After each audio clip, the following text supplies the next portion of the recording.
Voilà, nous continuons. Nous allons intégrer d'autres fonctionnalités dans notre thème. Donc là, je vais aller un peu plus vite parce que vous avez compris le principe maintenant. Alors, prochaine étape, ici, je vais enlever cette balise-là qui est générée par WordPress, qui me met le numéro de version. C'est une pratique au niveau de la sécurité. C'est conseillé d'enlever ceci pour ne pas montrer aux éventuels hackers quelle est la version de notre WordPress. Mais bon, il y aura bien d'autres choses à faire parce que vous voyez que ici, au niveau des scripts, il le met aussi. Bon, peu importe, nous allons l'enlever. Je reviens dans l'éditeur de code, dans mon fichier fonction.php, et donc toujours dans ma fonction ici reliée au After Setup Theme, je vais rajouter une nouvelle fonctionnalité qui s'appelle Remove Action, donc c'est la fonction, et dans le WP-Add, rappelez-vous, c'était la fameuse fonction qu'on avait rajoutée ici dans notre en-tête de fichier index.php. Dans cette fonction, nous lui disons d'enlever le WP Generator. Donc j'enregistre, je réactualise ma page, je rouvre le head, voilà, il a disparu. Donc ça, c'était une première étape. La prochaine étape, nous allons enlever dans le thème les guillemets à la française. Pour l'instant, on ne va pas pouvoir le voir de suite parce qu'il faut que j'affiche des choses issues de la base de données, mais on va quand même le mettre ici. C'est une fonction qui s'appelle remove filter, et dans le contenu, on va dire d'exécuter cette fonction WP Texturize qui est interne à WordPress et qui va supprimer les guillemets à la française. Pour l'instant, je vais la commenter pour qu'on voit avant et après quand on s'en occupera. Et finalement, la dernière fonction que je vais rajouter, donc c'est le fameux support du title tag, comme je vous ai expliqué tout à l'heure, puisque j'ai enlevé la balise title dans le head de l'index.php.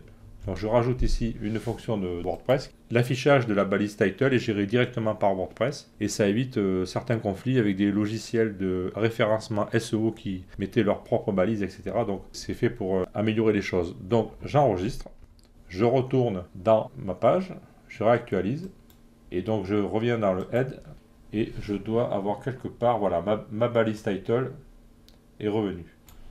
Et donc elle a été complétée en fonction des données du site, de la page de l'article, comme on le verra plus tard.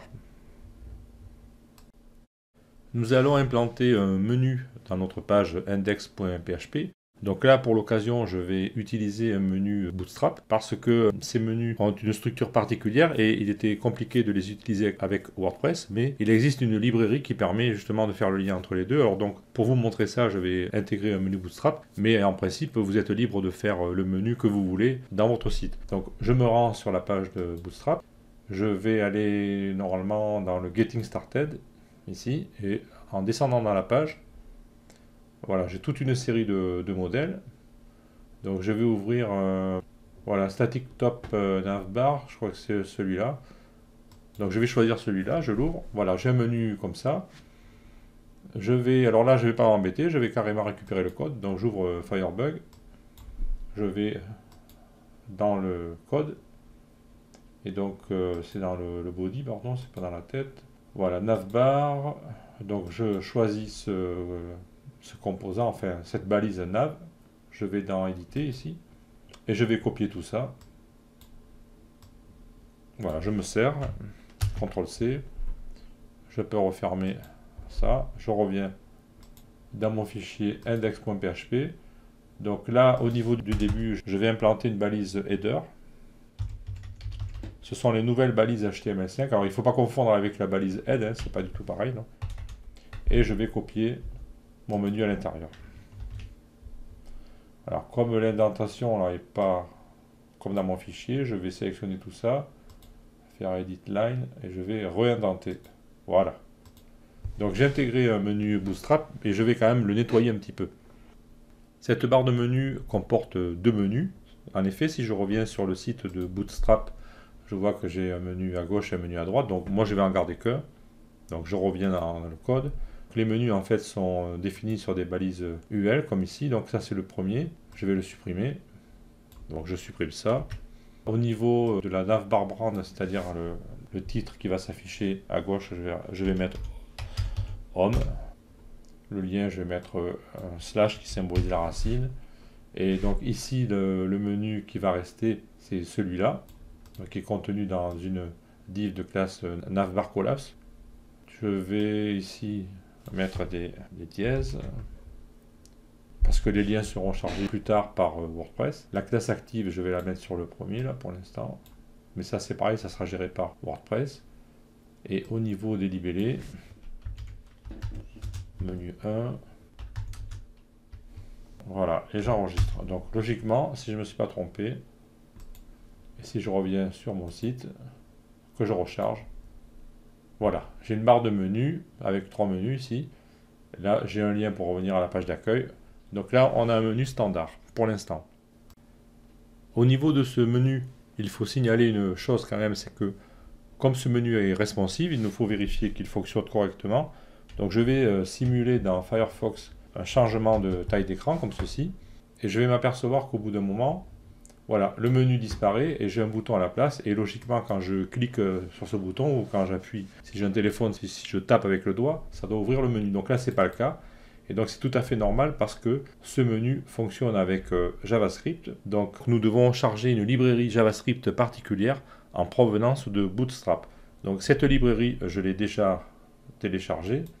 Je l'ai mis dans mon dossier JS ici. Donc elle s'appelle bootstrap.min.js et je vais l'incorporer dans mon installation WordPress. Donc je reviens dans le fichier fonction.php. Comme vous devez vous en douter, j'ai déjà préparé une ligne de code et je vais la coller ici. Voilà. Donc, on va appeler la fonction wp-enqueue-script.